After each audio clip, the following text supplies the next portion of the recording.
मिनश्शैतानिर्रजीम बिस्मिल्लाहिर्रहमानिर्रहीम सल्लल्लाहु अला हबीबिही सय्यदना मुहम्मदिन व आलिहि व सहाबिहि व बारक वसल्लम।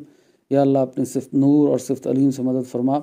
चंद मुख्तसर सवाल और उसके जवाब। एक सवाल यह है कि याजूज माजूज वाली दीवार दुनिया में कहाँ पे मौजूद है? तो तमाम मुसलमान मौरखीन का इस पे इजमा है और मुफस्सरीन और चंद उलमा का भी कि ये दीवार दरबंद में है जो कि रशिया में है। और दो दीवारों के बारे में वो कहते हैं कि एक दीवार दरबंद की है और एक दारियाल की है। ये दो मुख्तलिफ दीवारें हैं। एक रशिया में है जो ब्लैक सी और कैस्पियन सी के दरमियान है, जहाँ पे कॉकासस माउंटेन रेंज है।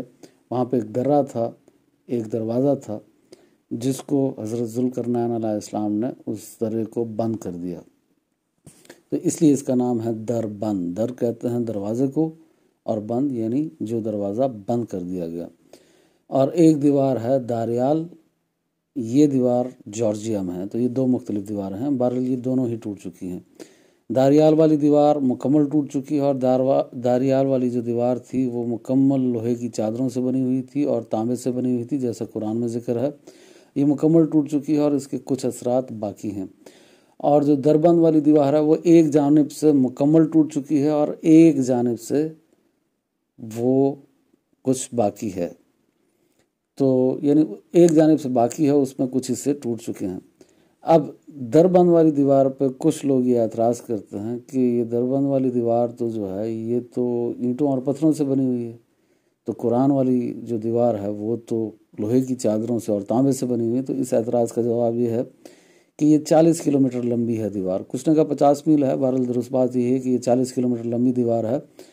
तो इस 40 किलोमीटर लंबी दीवार में से अक्सर हिस्सा पत्थरों और ईंटों से ही बना हुआ है, पर 50 मीटर का हिस्सा जो इसमें था, जो 29 फुट ऊंचा था और 50 मीटर लंबा था और 10 फुट चौड़ा था, ये हिस्सा जो था वो लोहे की चादरों और तांबे से ही बना हुआ था। बहरहाल ये दो मुख्तलिफ दीवारें हैं, एक रशिया में है और एक जॉर्जिया में है, और ये दोनों दीवारें टूट चुकी हैं। तो फिर याजूज माजूज कहाँ गए? क्योंकि वो हम जैसे इंसान थे। सही बुखारी की हदीस से ये साबित है कि वो हम जैसे इंसान हैं।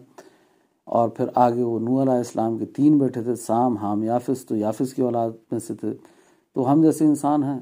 दीवार टूट गई तो आम इंसानों में शामिल हो गए। आप में और मुझ में और उनमें बस ये फ़र्क है कि उनमें शर ज़्यादा था, फसाद ज़्यादा था। वो फसाद फिल अर्द करते थे, जंगली थे, वहशी थे। बस वो लोगों में शामिल हो गए। फिर एक सवाल ये है कि कुछ ने कहा, ये सवाल पूछा कि वो अगर उस दीवार के पीछे कैद हैं तो साइंस इतनी तरक्की कर गई, वो अब सैटेलाइट के ज़रिए से क्यों नज़र नहीं आते? तो कई जवाब दिए हैं लोगों ने इसके। बहरहाल इसका दुरुस्त जवाब यही है कि वो जब दीवार टूट गई तो वो नज़र क्यों आएंगे? वो तो अब दुनिया में शामिल हो गए ना। फिर कुछ ने कहा कि नहीं, हमने सुना है वो दीवार गायब है। तो वो दीवार गायब नहीं है। अल्लाह ने वजाहत से कुरान में बयान फरमाया कि वो नॉर्थ की तरफ से आते थे और साउथ पर हमले करते थे और कत्ल व गारत करते थे, जुल्म व सितम करते थे। तो हज़रत ज़ुल्करनैन वहाँ गए, उन्होंने वो वहाँ पर दीवार बना दी और वो दीवार लोहे की चादरों और तांबे से बनाई गई। ये फ़िज़िकल दीवार थी, ये कोई गायब की दीवार नहीं थी। ये मैटर से बनी हुई फ़िज़िकल दीवार है। तो वो दीवार गायब कहाँ हो गई? वो गायब की कोई दीवार नहीं है।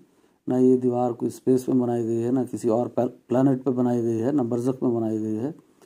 तो ये दीवार कोई गायब नहीं, फिज़िकल दीवार है जो दुनिया में बनाई गई थी। और मैंने आपसे अर्ज़ कर दिया, ये दरबंद और दारियाल की दीवार थी और दोनों टूट चुकी हैं। और अब ये कहते हैं कि याजूज माजूज हो सकता है गायब हो। तो इंसान कब से गायब होना शुरू हो गए? फरिश्ते थोड़ी हैं कि गायब हो जाएंगे, जिन थोड़ी हैं कि गायब हो जाएंगे। तो अगर गायब ही हैं और जो ऐसी बातें कर रहे हैं वो गायब हैं, तो भाई आप गायब होकर दिखा दें। आप भी इंसान हैं, वो भी इंसान है। तो जब आप नहीं गायब हो सकते तो वो कहाँ से गायब हो गए? तो ऐसा कुछ नहीं है। इसका दुरुस्त जवाब यही है कि दीवार जब टूट चुकी है तो वो गायब नहीं हुए, बल्कि दुनिया के अंदर शामिल हो गए हैं। फिर इस पर एक और एतराज़ लोग करते हैं कि अगर वो पहले आ गए तो हदीसों की तरतीब गलत हो जाएगी। पहले तो बात यह है कि तरतीब के ख़िलाफ़ बात जारी नहीं है। फिर भी इसका जवाब यह है कि वो पहले निकल आए, निकल आने के बाद अब वो आखिरी हमला जो है वो इसी तरतीब से करेंगे कि पहले हज़रत इमाम मेहदी आएंगे, फिर दज्जाल आएगा, फिर हज़रत ईसा अलैहिस्सलाम आएंगे और आखिरी हमला हज़रत ईसा अलैहिस्सलाम पे करेंगे। पहले हमले उन्होंने निकल के कर दिए, तो आखिरी हमला वो इसी तरतीब से करेंगे। वैसे अगर आप इस पर तफसील से बात सुनना चाहते हैं तो मैं 12 एपिसोड रिकॉर्ड कर चुका हूँ याजूज माजूज के हवाले से, वो मेरे चैनल पर मौजूद हैं, वो आप सुन सकते हैं। फिर एक और सवाल ये है कि वो तो सब कुछ खा पी जाते हैं, तो मैंने अर्ज़ किया कि ये सब मनगढ़ंत बातें हैं, वो सब कुछ खा पी नहीं जाते। और कुछ सही हदीस में अगर ऐसी बात आई है तो उसकी भी मैंने तावील अर्ज़ कर दी है कि वो किस तरीके से खा सकते हैं या पी सकते हैं। अगर वो सब कुछ ही खा पी जाते तो वो दीवार क्यों नहीं खा गए? 2500 साल से उस दीवार के पीछे कैद थे, दीवार क्यों नहीं खा गए? जब वो सारी बिल्डिंग्स खा जाएंगे, सारा पानी पी जाएंगे दरियाओं का, तो वो दीवार क्यों नहीं खा गए? 50 मील की तो सिर्फ दीवार थी, या 40 किलोमीटर की तो दीवार थी, वो दीवार खा जाते, दीवार तो नहीं खा सके।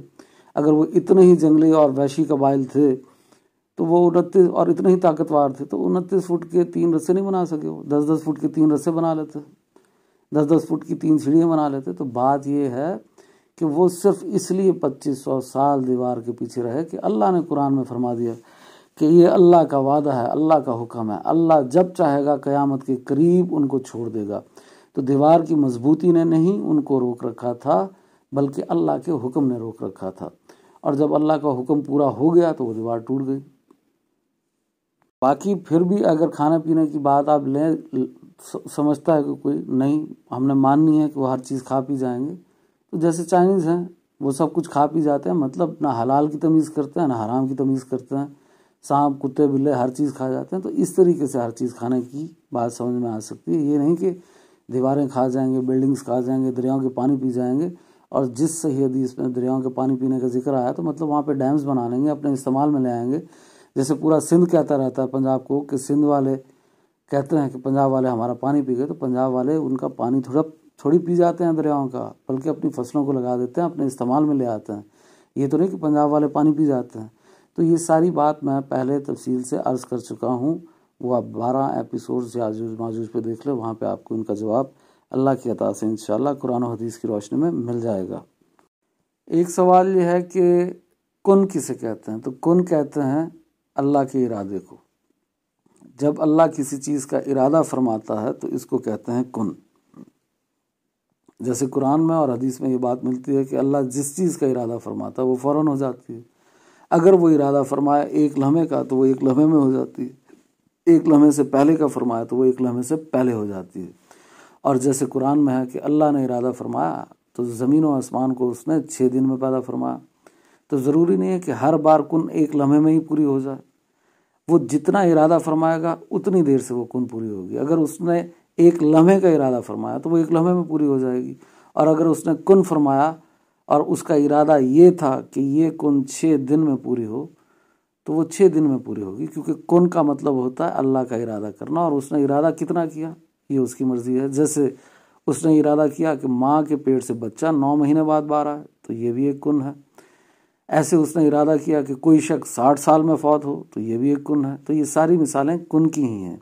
तो कुन किसको कहते हैं? कुन कहते हैं अल्लाह के इरादा करने को। अगर अल्लाह इरादा फरमाए कि ये काम एक लम्हे में हो जाए तो वो एक लम्हे में हो जाएगा। ये एक मिसाल है, बाकी मिसालें भी कुरान और हदीस में हैं जो मैंने आपसे अर्ज़ कर दी हैं कि अगर वो किस चीज़ का इरादा फरमाए कि ये काम कम से कम 41 दिन में हो और ज़्यादा से ज़्यादा 90 दिन में हो, तो वो फिर 41 से 90 दिन में होगा। ये है उसका कुन और ये है उसका इरादा। ऐसे किसी ने एक सवाल पूछा है कि जब कुछ लोग ये दम करते हैं, कुरान और हदीस की रोशनी में कुरान की सूरतें पढ़ के दम करते हैं, या हदीस में जो दुआएं आई हैं उनको पढ़ के दम करते हैं, तो उसके बाद फूंक मारते हैं, तो क्या इस फूंक मारने का भी असर है? और ये कहीं कुरान और हदीस से भी साबित है फूंक मारना? तो जी बिल्कुल कुरान और हदीस से साबित है, क्योंकि अल्लाह पाक ने फरमाया मैंने अपनी पसंदीदा रूह आदम में फूंक दी। ये कुरान है और इसमें फूंक मारने का जिक्र है। इंसान की इब्तिदा फूंक मारने से हो रही है। फिर ऐसे अल्लाह पाक ने फरमाया इसराफील सूर में फूंकेंगे, तो कायनात का खात्मा भी सूर में फूंकने से हो रहा, फूंक मारने से ख़त्म हो रही है कायनात। ऐसे कुरान में ये भी है कि जिब्राइल अलैहिस्सलाम आए बीबी मरियम के पास और उन्होंने उनके सीने पर फूंक मारी, और अल्लाह ने अपने हुक्म से हज़रत ईसा अलैहिस्सलाम को उनके पेट में, बीबी मरियम के पेट में मुंतकिल कर दिया, पैदा कर दिया। इसमें भी फूंक मारने का जिक्र आ गया। ऐसे ही हज़रत ईसा अलैहिस्सलाम मिट्टी के परिंदे बनाते थे और फिर उनमें फूंक मारते थे तो वो अल्लाह के हुक्म से ज़िंदा हो जाते थे। ये सारी पॉजिटिव फूंक मारने का जिक्र और उसका असर कुरान में बयान हो रहा है। ऐसे नेगेटिव चीज़ों का असर भी कुरान में ही बयान हो रहा है कि नेगेटिव फूंक मारने वाली भी चीज़ें हैं और उसका भी असर होता है। जैसे अल्लाह पाक फरमाता है और वो सोचते हैं कि वो अल्लाह के नूर को फूंकों से बुझा देंगे। ऐसे ही सूरत नास और सूरत फलक में आपको ये पढ़ने को भी मिलेगा कि वो गिराहों में पढ़ पढ़ के फूंक मारती हैं, यानी जादूगरनियाँ जो हैं वो जादू के जो भी अल्फाज होते हैं वो पढ़ पढ़ के गिराहों में फूंक मारती हैं। ऐसे सही हदीस में ये भी जिक्र आता है कि नबी पाक सल्लल्लाहु अलैहि वसल्लम सूरत फलक और सूरत नास पढ़ के अपने दोनों हाथों पर फूंक मारते और दोनों हाथों को अपने पूरे जिस्म पर फेर लेते। तो ये बिल्कुल कुरान और हदीस से साबित है। जिस चीज़ में भी जो भी असर पैदा होता है वो असर अल्लाह पैदा फरमाता है। एक और सवाल यह है कि अल्लाह पर कुछ वाजिब या फ़र्ज़ है, तो अल्लाह पर कुछ भी वाजिब और फ़र्ज़ नहीं है। हाँ, अपने ऊपर वो खुद कुछ वाजिब कर ले तो ये उसकी मर्ज़ी है, ये उसका अपना इरादा है। अपने इरादे से वो किसी चीज़ को वाजिब कर ले, हमारे किसी काम से वो अपने ऊपर कुछ वाजिब नहीं करता। जैसे वो कुरान में फरमाता है, जो ईमान लाते हैं, नेक अमाल करते हैं और गुनाहों से बचते हैं, मैं अपने ऊपर वाजिब कर लेता हूँ कि उनको अपनी रहमत से जन्नत में दाखिल कर दूंगा। ऐसे वो कुरान में फरमाता है, जो भी कुफ्र और शिर्क करते हैं तो मैं अपने ऊपर ये वाजिब कर लेता हूँ, लाजमी कर लेता हूँ कि मैं उनको दोज़ख में दाखिल करूँगा। तो खुलासा कलाम यही है इस बात का कि वो अपनी मर्ज़ी से जिस चीज़ को चाहे तो वाजिब कर ले, हमारे किसी अमल से कुछ उस पर वाजिब नहीं होगा। अल्लाह पर तो अंबिया को भेजना भी वाजिब नहीं था, ये उसकी रहमत है कि उसने हिदायत के लिए अंबिया को भेज दिया ताकि इंसानों के लिए आसानी हो जाए। वो चाहे तो अपने कर्म से बगैर अंबिया भेजे भी हिदायत दे सकता था। तो अल्लाह पर कुछ फ़र्ज़ और वाजिब नहीं है। हाँ, अगर वो अपनी मर्ज़ी से चाहे, अपने ऊपर अपने इरादे से चाहे कुछ वाजिब करना, तो ये उसकी अपनी मर्ज़ी है। आखिर में यही दुआ है अल्लाह पाक से कि अल्लाह हमारे दिलों को सिरात मुस्तकीम की जानिब फेर दे। आमीन सुम आमीन।